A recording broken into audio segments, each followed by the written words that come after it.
श्री आमशा पाडवी, मी आमशा फुलजी पाडवी विधानसभा सदस्य म्हणून विधानसभा सदस्य म्हणून निवडून आलोने गांभीर्यपूर्वक शपथ घेतो की कायद्याद्वारे स्थापित झाले आहे आहे अशा भारतीय संविधानाबद्दल मी खरी श्रद्धा व निष्ठा बाळगेन। अशा कायद्याद्वारे संविधान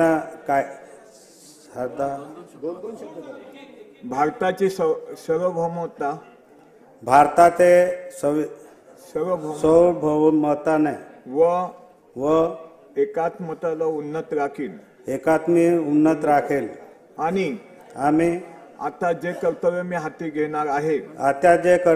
हाती घेणार आहे ते निष्ठापूर्वक पार पाडेल।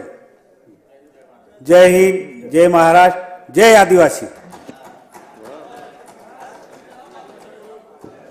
श्री विजयसिंह पंडित, त्यानंतर श्री राजेश बकाने।